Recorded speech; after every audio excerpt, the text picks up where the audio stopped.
حضرت انس بن مالک رضی اللہ تعالیٰ عنہ کہتے ہیں میں حضور کی بارگاہ میں بیٹھا تھا اور کئی سردار آئے ہوئے تھے، مجمع لگا تھا، ایک پگلی عورت آ گئی، دیوانی پگلی، پرانے کپڑے میلے کچیلے، جوتے ٹوٹے ہوئے، بال بکھرے، آ کے کھڑی ہو گئی۔ دیکھیں کبھی کچھ پاگلوں کو وقت دیتا؟ ہمارے ہاں تو پیر سیانوں کو وقت نہیں دیتے، صرف اتنی بات ہے کہ وہ غریب ہے۔ پیر سے بھی ٹائم لینے کے لیے پجاروں میں جانا پڑتا ہے۔ ہاں یہاں بھی معیار بدل گیا ہے۔ خدا بندہ یہ تیرے سادہ دل بندے کدھر جائیں؟ درویشی بھی عیاری ہے، شہنشاہی بھی عیاری، کدھر جائیں؟ کس کو جا کے کہاں رونا روئے؟ آ کے کھڑی ہو گئی پاگل عورت، یا رسول اللہ کوئی بات کرنی ہے۔ میرے کریم محبوب نے توجہ فرمائی ہی تھی کہ اس کے محلے کے لوگ کھڑے ہو گئے، کہنے لگے حضور یہ تو پاگل ہے، ایسے ہی کرتی رہتی ہے، آپ کا ٹائم بڑا قیمتی ہے۔ حضرت انس کہتے ہیں حضور کو جلال آ گیا اور میں خاموش ہو جاؤ، مجھ سے بات کر رہی ہے کہ تم سے کر رہی ہے؟ تم کون ہوتے ہو مجھے مشورہ دینے والے؟ بیٹھ جاؤ۔ محبوب نے فرمایا کیا بات ہے بی بی بتاؤ؟ کہنے لگے یہاں نہیں، اکیلے میں بات کرنی۔ حضور میں نے اکیلے میں۔ فرمایا چل میں تیرے ساتھ چلتا ہوں۔ آپ کو کہانی نہیں سنا رہا، اس رسول کی بات سنا رہا ہوں جس رسول کی ہر بات ہمارے لیے دستور حیات ہے۔ لکھ لو اس کو دل کی تختی پر، پاگل خانے بند ہو جائیں اگر لوگ دکھ سننے شروع کریں۔ یہ اگر آنسو نکل کے بہ جائیں نا تو بڑے غم غلط ہو جائیں، لیکن آنسو بہتے نہیں ہیں۔ اب خون اندر ہی گرنے لگا ہے، اب اندر کے دکھ اندر پسنے لگے ہیں۔ اب ماں بڑے غم لے کے کفن میں منہ چھپا کے چلی جاتی ہے۔ اب بہنیں پردیس میں 4 بھائیوں کے ہوتے ہوئے بھی لاوارثوں جیسی زندگی گزارتی ہیں۔ اب کوئی نہیں رہا پوچھنے والا۔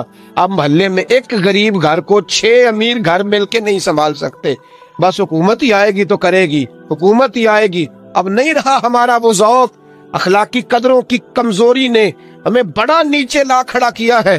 بھائیو، نبی کریم اس پاگل عورت کے پیچھے پیچھے حضور نے چلنا شروع کر دیا۔ حضور کو صحرا میں لے گئی، ریت پہ میرے محبوب کو بٹھا لیا، ریت پہ۔ ایسا کوئی محبوب کہیں ہوگا نہ کہیں ہے، دیکھو بیٹھا ہے چٹائی پہ مگر عرش نشیں ہے۔ حضور بیٹھ گئے تو حضور سے پاگل نے کیا باتیں کرنی ہوتی ہیں؟ اس نے کوئی امور سلطنت پر گفتگو کرنی تھی، لیکن وہ آ کے کہتی یا رسول اللہ ان بچوں کو منع کرے، مجھے روڑے مارتے۔ فرمایا میں کہہ دوں گا آج کے بعد نہیں ماریں گے۔ کہا یا رسول اللہ یہ لوگ مجھے پاگل کہتے ہیں۔ فرمایا منع کر دوں گا، کوئی نہیں کہے گی۔ حضور کوئی میری بات نہیں سنتا تو جناب انس کہتے جب کہا نا کوئی نہیں سنتا تو حضور رو پڑے۔ فرمایا جب دل کرے میرے پاس آ جانا، میں سنوں گا نا تیری بات۔ دیر تک کریم رسول نے بات سنی۔ کوئی بھی اتنا مصروف نہیں جتنی مصروف میرے نبی پاک کی زندگی ہے۔ 23 سالوں میں دنیا کو بدلنا ہے، لیکن ایک پاگل کو اتنا وقت دینا، اس کی تربیت کر گزرنا۔ حبیب کریم علیہ الصلوۃ والسلام دیر تک سنتے رہے۔ وہ خاتون اپنی مرضی سے اٹھ کے کھڑی ہوئی اور کہنے لگی میں تھک گئی ہوں، اب آپ جائیے۔ تو حضور پھر مسکرائے، فرمایا دل دوبارہ کرے نا جب بھی تو فٹافٹ آ جانا، میرا دروازہ کھلا ملے گا۔ یار جو لوگ زندگی میں بڑا سکون لینا چاہتے ہیں نا، وہ کسی اس طرح کے بندے کی خدمت کر کے دیکھیں۔ جو بڑا سکون لینا چاہتے، بڑا جو راحت لینا چاہتے ہیں، وہ کسی ایسے شخص کی خدمت۔ ہمارے دیہات کی نانیاں دادیاں بڑی سادی ہوتی ہیں، انہیں ضرورت ہوتی ہے کہ تھوڑی دیر ابا جی نے کچھ بھی نہیں کہنا، آپ نئی پجارو خریدنے لگے ابا رکاوٹ نہیں ڈالے گا، لیکن ابا سے مشورہ ضرور کریں، ان سے پوچھیں ضرور کہ گاڑی بدلنے جا رہا ہوں۔ والد کا مشورہ ہی تیرے کام میں برکت پیدا کر دے گی، اس کی صرف رائے ہی تجھے بڑا کر دے گی۔ آپ ضرور مکان تبدیل کریں اور کئی منزلہ بنائیں، لیکن تھوڑی دیر ابا کے پاس جائیں کہ اگر آپ کہیں تو مکان بدل لوں، اس لیے کہ والد کا صرف مشورہ نہیں ہوگا، اس کی دعائیں بھی تیرے ساتھ ہوں۔ یہ انفرادیت تجھے ملے گی سادے لوگوں کے ساتھ، ایسے لوگوں کے ساتھ جو بلکہ امام یوسف صالح نے تو ایک بڑی خوبصورت بات لکھی ہے، کہتے ہیں ایک حضور کا پینڈو تھا، حضور فرماتے تھے یہ ہمارا دیہاتی اور ہم اس کے شہری ہیں۔ آپ کسی کو پینڈو کہہ دیں اسے بھی غصہ آتا ہے۔ میں نے بھی دیکھا ایک نوجوان بڑا ناراض تھا دوسروں سے، کیا ہوا؟ کہنا سب مجھے پینڈو کہتے ہیں۔ میں کہ یار تو مینو کہہ، میں الحمدللہ پینڈو ہوں، میرے ابا جی بھی پینڈو ہیں، میرے دادا جی بھی پینڈو ہیں۔ پینڈو ہونا کوئی معاذ اللہ تعالیٰ بری بات ہے؟ اس میں کیا قباحت ہے؟ عرب کا تو رواج تھا کہ جب بچہ پیدا ہوتا تھا تو اچھی آب و ہوا کے لیے گاؤں میں بھیجا کرتے تھے۔ میرے محبوب پاک بھی حضرت حلیمہ سعدیہ کے گاؤں میں جا کے رہے ہیں، یہ عجیب بات ہے بھائی، جتنے شہر آباد ہیں یہ سارے دیہاتیوں نے ہی آباد کیے، سب نے۔ یہ الگ بات ہے کہ شہر میں آ کر پڑھنے والے بھول گئے کس کی ماں نے کتنا زیور بیچا تھا، یہ بھول گئے لوگ۔ اب وہ کہتے ہیں ہم تو رئیس اعظم سے شروع سے ہی۔ تھوڑا پیچھے پلٹ کے دیکھ، تیرے ہوش ٹھکانے آ جائیں گے۔ ذرا پیچھے پلٹ کے دیکھ کہ تو کیا تھا اور آج تو کہاں کھڑا ہے، پھر دیکھ تیرا معیار سوچ کا بدل جائے، پھر ذرا تیری طبیعت۔ حضور فرماتے ہیں ہمارا دیہاتی ہے، ہم اس کے شہری ہیں۔ اب اس نے دیکھا حضور کی بارگاہ میں کئی لوگ تحفے لے کے آتے ہیں، اور نبی پاک تحفہ قبول فرماتے ہیں، اور بلکہ فرماتے تھے دیا بھی کرو لیا بھی کرو، محبت میں اضافہ کرے گا، محبت میں اضافہ کرے گا۔ بہت سارے صحابہ تحائف لاتے، وہ غریب آدمی تھا، دل بڑا کرتا تھا، انہوں نے پتہ کیا کرنا شروع کیا، ادھار چیزیں خریدتے دکانداروں سے، کہتے یا رسول اللہ صدقہ نہیں تحفہ ہے۔ حضور تنابل فرما لیتے، جب دیکھتے نا کھا لیا ہے صحابہ نے بھی، تو کہتے حضور دکاندار کے پیسے بھی دینے، حضور وہ بھی ذرا ادا فرما دیں، بھیجے کسی کو۔ تو حضور فرماتے میں نے کہا تھا لا کا، حضور کہا تو نہیں تھا پر کھایا تو ہے نا، آپ نے تناول تو فرمایا ہے نا یار۔ حضور فرماتے کیوں لائے؟ مسکرا کے پوچھتے، مسکرا کے پوچھتے، کہتے یا رسول اللہ اس لیے کہ سارے لاتے ہیں، میں غریب ہوں، نہیں میرے پاس پیسے، اب لانے تو ہے نا، تو مہربانی فرمائے پیسے۔ حضور بھیجتے جناب ابو بکر صدیق، فرماتے جا اس دیہاتی کے پیسے دے یا۔ حضرت ابو ہریرہ کہتے ہیں جب حضور غم امت میں پریشان ہوتے تھے نا، تو ہمارا دل کرتا تھا کاش آج وہ آ جائے، وہ آئے گا تو حضور کو ہنسائے گا، دل کرتا تھا آج وہ آ جائے۔ کہتے ہیں ایک دن نبی کے، یہ مسند امام احمد بن حنبل میں بھی موجود ہے، فرماتے ایک دن وہ بازار میں کھڑے نا، مدینے کے بازار میں کھڑے کچھ خرید رہے تھے، کچھ خرید رہے تھے۔ ہمارے یہ بڑا آسان ہے، آپ تھوڑے تگڑے ہو کے رہیں، بولے ذرا کم، سخت مزاج رہیں، دنیا خود بخود ڈرے گی، لیکن یہ اصل نہیں ہے۔ اصل یہی ہے کہ آپ محبت بانٹیں، آپ پیار کریں، ٹھیک ہے فضولیات اور لغویات سے بچنا چاہیے، لیکن اس طرح کا معیار بنا لینا کہ اپنے بھی کوئی بات نہ سنا سکے، کوئی قریب ہی نہ آ سکے، کسی کو یہ طاقت ہی نہ دینا کہ وہ اپنا آپ کے ساتھ مل کے کوئی اظہار محبت کر سکے، یہ معیار نہیں ہے۔ ایک دن وہ چوک میں کڑے کچھ خرید رہے تھے تو اللہ کے حبیب تشریف لائے، حضور نے نہ دیکھ لیا کہ انہوں نے نہیں دیکھا حضور کو، نبی کریم پیچھے سے تشریف لائے دبے پاؤں۔ کبھی دیکھا ہے کوئی مرید کے ساتھ اس انداز میں چوکوں میں اس طرح پیار کرے؟ محبوب پیچھے سے آئے اور آنکھوں پہ ہاتھ رکھ دیا، فرمایا بوجھ بھلا میں کون ہوں، بتا بھلا میں کون ہوں، بول۔ حضرت ابو ہریرہ کہتے ہیں انہوں نے نا اپنی کمر پیچھے کی اور حضور کے علم نشرہ کے سینے سے رگڑنے لگے، عرض کرنے لگے یا رسول اللہ اب تو 7ویں گلی سے گزرے تو پتہ چل جاتا ہے میرے حبیب گزر رہے ہیں۔ حضور یہ کوئی بھلائی جانے والی چیز ہے؟ تو 7ویں گلی سے 7، اور حضور مجھے کوئی بھلا سکتا ہے؟ مجھے؟ وہ خواجہ غلام فرید صاحب نے محبوب کی بارگاہ میں بڑے ادب سے کہا تھا، کہنے لگے تن تندور ہڈاں دا بال تے اسی ہاواں نال تپایا، کپ کپ مکیاں پیڑے کیتے، اتوں عشق پلیتھن لایا، تن دا سالن من دی ہانڈی لون صبر دا پایا، غلام فریدا وے میں ساری تیری، تینوں اجے یقین نہیں آیا؟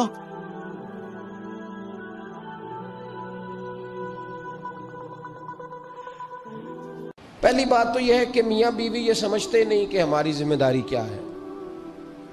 دوسری بات یہ ہے کہ جو لوگ مشورہ دے کے بھیجتے ہیں وہ پہلے سے مشورہ اس طرح کا دیتے ہیں کہ وہ مشورہ خوفناک ہوتا ہے۔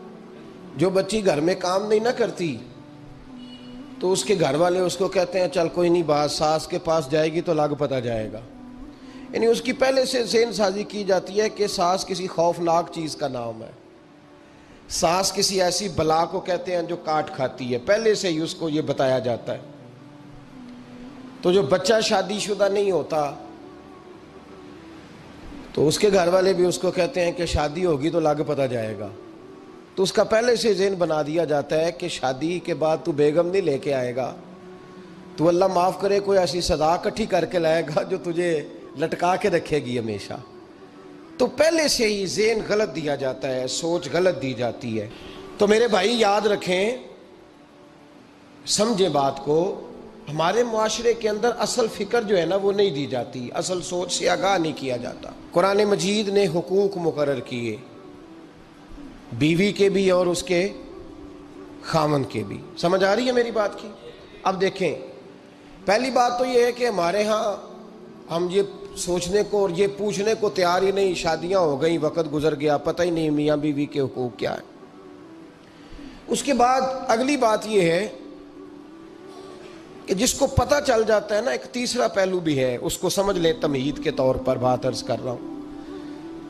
ہمارے زمانے میں لوگ حقوق دینے کے قائل نہیں, حقوق بولیے دینے کے قائل. آج تک سب حقوق لینے کے لیے احتجاج کرتے ہیں, اللہ کرے کو دینے کے لیے بھی احتجاج شروع کر دے. یہ احتجاج ہوتا ہی نہیں کہ میں نے حقوق دینے ہیں, احتجاج یہ ہے کہ میں نے حقوق. اچھا, اب میاں صاحب کو حدیثیں سنائی جاتی ہیں جب تو وہ گھر جا کے وہ والی حدیثیں سناتے ہیں جن میں خاوند کی شان ہوتی ہے, خاوند کی, اور بیوی نے بھی وہ کلپ نکال کے رکھا ہوتا ہے جس کے اندر سارے حقوق ہی عورتوں کے بتا دیے جاتے ہیں. وہ بھی اخبار کا وہ ٹکڑا سنبھال کے رکھتی ہے جس ٹکڑے پہ لکھا ہوتا ہے کہ اسلام عورت کو بڑے حقوق عطا کرتا ہے. تو 3 باتوں کا خیال کریں. سب سے پہلے تو میرے بھائی اس بات کا خیال کریں کہ ہم نے حقوق سیکھنے ہیں انشاءاللہ تعالی, اور اس کے بعد دوسرا اس بات کا خیال کریں کہ حقوق سیکھ کر ان پر عمل کرنے کی کوشش کرنی ہے. اور تیسرا یہ بھی خیال فرمائیں ہمیشہ کہ مانگنے والا بھکاری ہوتا ہے, دینے والا سخی ہوتا ہے. تو حقوق مانگتے نہ پھریں, حقوق دینے کی کوشش کریں. جو حقوق دینے والے ہیں وہ سخی ہوتے ہیں. پتہ نہیں آپ کو سمجھ آئی ہے میرے جملے کی کہ نہیں آئی. حقوق دینے والے اور مانگنے والے, تو بھکاری بن کے نہ پھریں کہ میرا حق مجھے دے دو, بلکہ سخی بن کے پھرو کہ میری خیر صلاح ہے. آؤ جس نے حق لینا ہے میں سب کے حقوق ادا کرنے کو تیار ہوں. سخی بن کے وقت گزاریں, بھکاریوں کی طرح نہیں گزاریں. قرآن مجید فرقان حمید نے میاں بیوی کا جو رشتہ بیان کیا ہے نا, اس رشتے کو آپ سمجھیں جو قرآن پاک نے میاں بیوی کا رشتہ بیان کیا. کہن لباس لکم وانتم لباس لہن, فرمایا بیویاں تمہارا لباس ہیں اور تم ان کا لباس ہو. وہ تمہارا لباس ہے اور تم, اللہ اکبر, کیسا خوبصورت لفظ قرآن پاک نے, ہن لباس لکم وانتم لباس لہن. فرمایا وہ تمہارا لباس ہے اور تم, سمجھ آ رہی ہے نا جی بات کی, وہ تمہارا لباس ہے اور تم ان کا لباس ہو. 3 خوبیاں تو ہر لباس میں ہوتی ہیں, 3 چیزوں کے لیے لباس پہنا جاتا ہے. 3 چیزیں, 3 قسم کی آسائشیں لباس میں پائی جاتی ہیں. اس پر تو تمام مفسرین کا اتفاق ہے. سب سے پہلی چیز, لباس جو ہوتا ہے وہ بندے کو گرمی اور سردی سے بچاتا ہے. سخت سردی میں لباس لے لیں تو بندہ سردی سے بچ جاتا ہے. اس کا مطلب یہ ہوا کہ میاں بیوی ایک دوسرے کا لباس ہیں. اگر بیوی کی طرف کوئی تکلیف آتی ہے تو میاں اس کو بچاتا ہے, اور اگر میاں کی طرف کوئی تکلیف آتی ہے تو عورت اس کو بچاتی ہے. میاں بیوی ایک دوسرے کا لباس ہے. لباس کیا کرتا ہے؟ لباس آدمی کے عیب چھپاتا ہے. اس کے وجود پر کتنے دھبے ہیں, کتنے نشان ہیں, وہ سارے چھپا لیتا ہے لباس. میاں بیوی ایک دوسرے کے عیب چھپانے والے ہوتے ہیں, عیب بتانے والے, رونا رونے والے نہیں ہوتے کہ بی بی جب بھی میکے گئی اس نے جا کے رونا شروع کر دیا, اتنی میں تانگو دوسرا ہے ہی کوئی نہیں. اور خاوند صاحب جب بھی ملے انہوں نے ایک ہی راگ الاپنا شروع کر دیا کہ میری کیا بات تھی, مجھے مل کیا گیا ہے, میں کیا تھا, میرے ساتھ ہوا کیا ہے.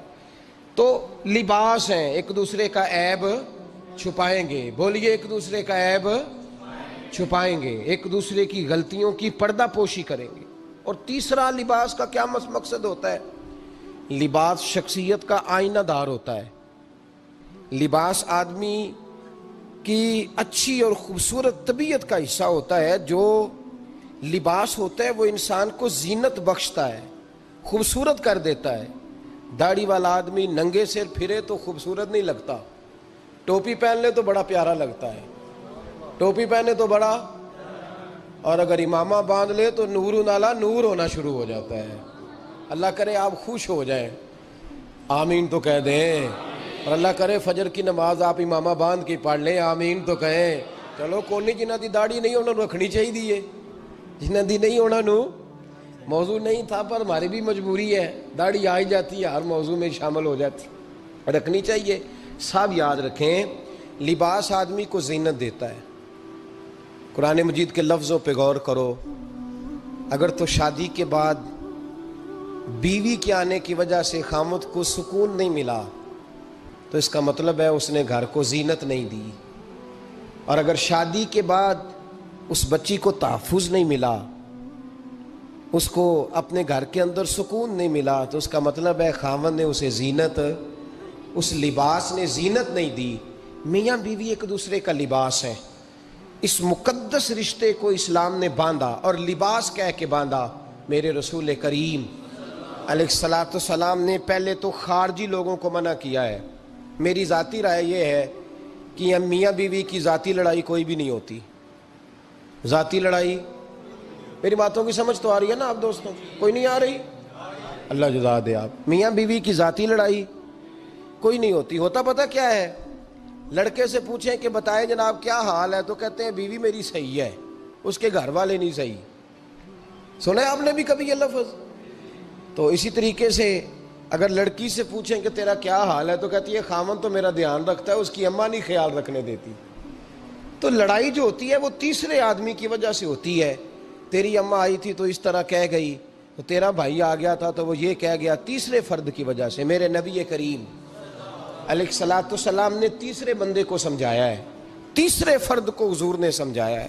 نبی پاک علیہ الصلاۃ والسلام نے فرمایا خبردار، ماں، بھائی، بیٹا، باپ سارے لحاظ کریں، بسنے دے میاں بیوی کو. اگر شادی کر دیا تو ان کو سکون سے رہنے دو. تم دو جملے کہہ کے چلے گئے، کوئی عیب نکال کے جو چھپا ہوا تھا خاوند کی نظر میں وہ نکال کے بتا دیا کہ تیری بیوی یہ کام بھی کرتی ہے.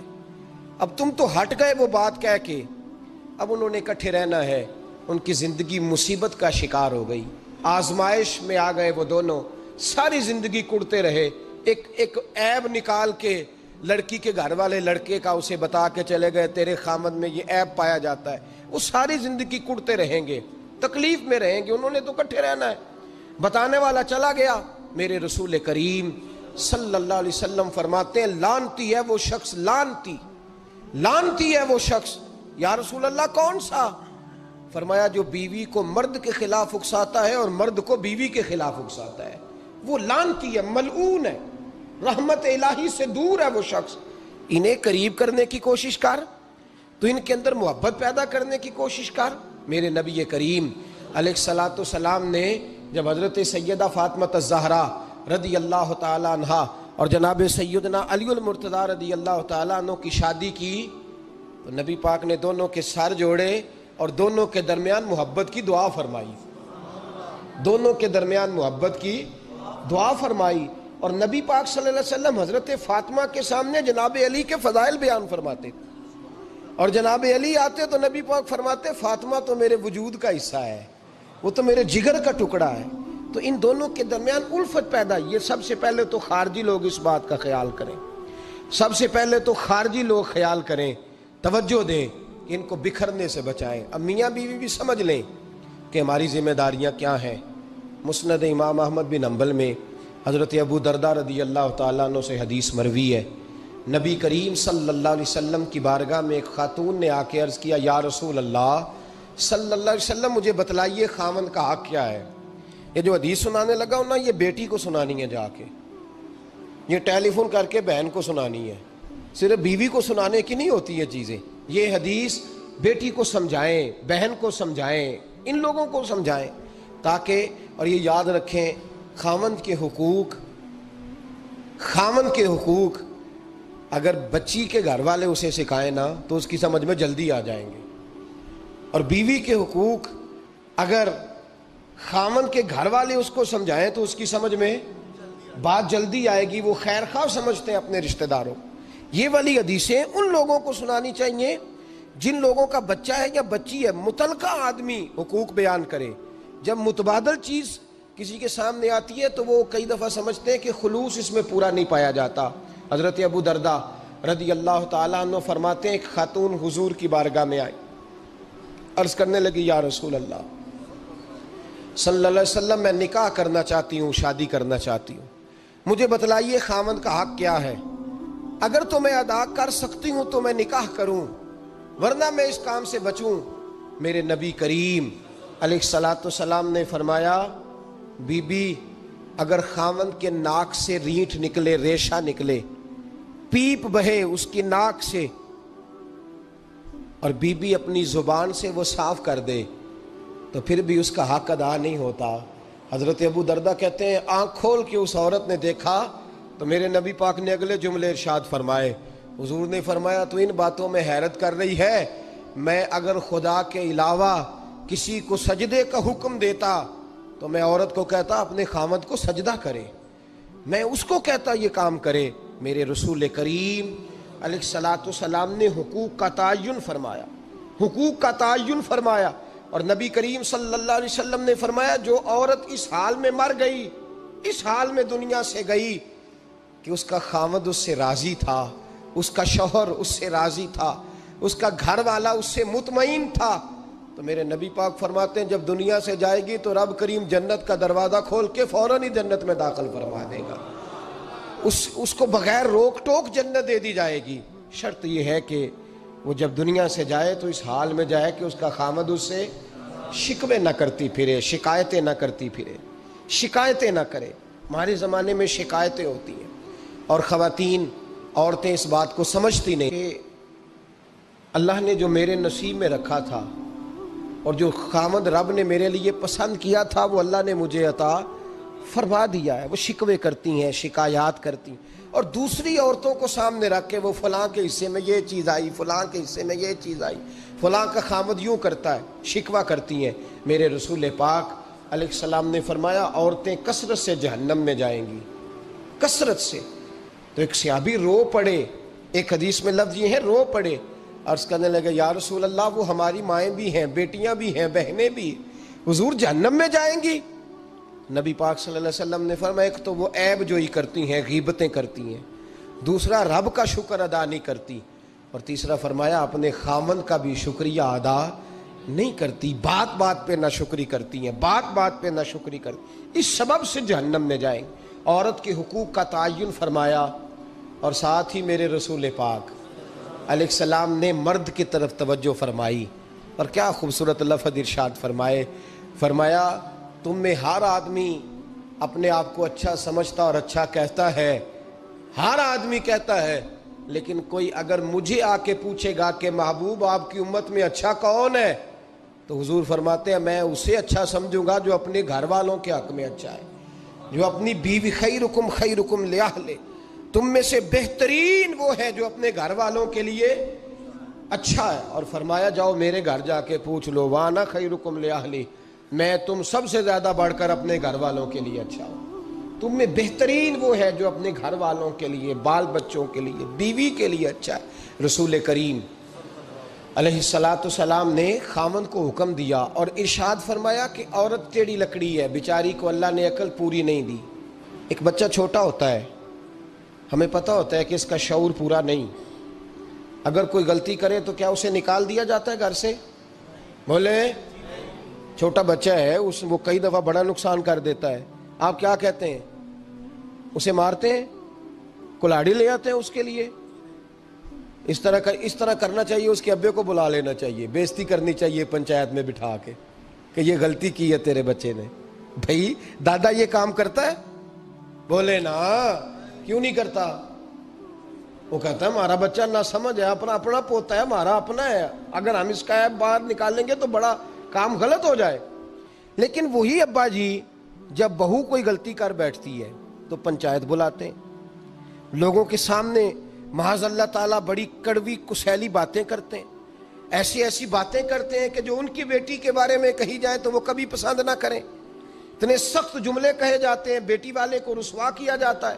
میرے نبی کریم علیہ الصلاۃ والسلام نے فرمایا یہ ٹیڑھی لکڑی ہے، بیچاری کو اللہ تبارک و تعالیٰ نے اپنی حکمت کے تحت عقل عادی عطا فرمائی ہے، تم اگر چاہو گے سیدھی کرنا تو یہ ٹوٹ جائے گی، سیدھی نہیں ہوگی۔ حضور کیا کریں؟ فرمایا اس کے ساتھ گزارا کرو، اللہ تمہیں اجر عطا فرمائے گا، اس کے ساتھ وقت گزارو، اللہ تمہیں اس کا، یہ ذہن بنانا چاہیے خاوند کو۔